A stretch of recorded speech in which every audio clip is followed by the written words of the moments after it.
Hello,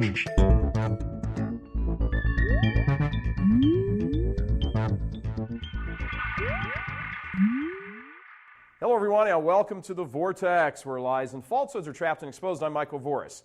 Catholic baby boomers, like the rest of their generation, are finally, at long last, exiting the scene. Stage left, fittingly enough.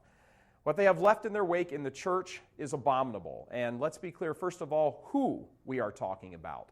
Bishops, priests, nuns, and theologians who made it their life's ambition to implement the spirit of the Second Vatican Council.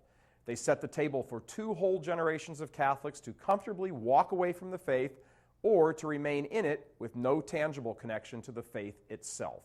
What today's Catholics have been, by and large, is deprived of the grace of the sacraments. Without that grace, the already Herculean task of trying to live a life faith-filled increases exponentially.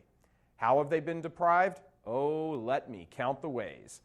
Because the so-called spirit of Vatican II replaced so much of the actual truth of the teachings, Catholics in the pews immediately became subject to a reign of liturgical and ecclesiastical terror.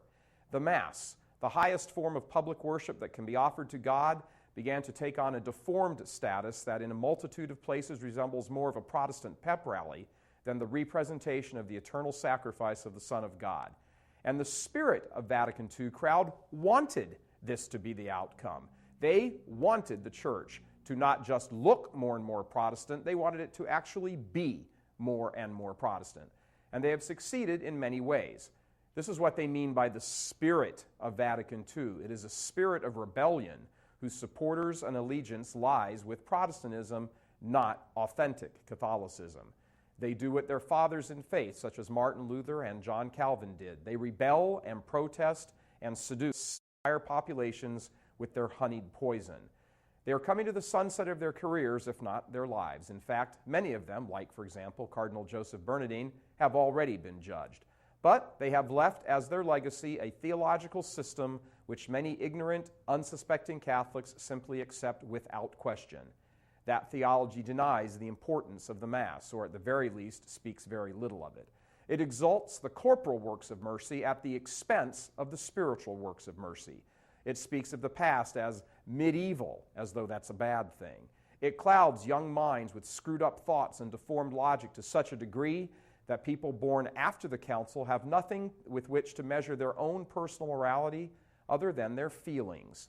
God is not at the center of this theology, as he rightfully is in authentic Catholic theology. What lies at the heart of the spirit of Vatican II theology is the elevation of man.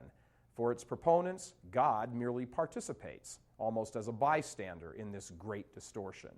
What has this caused?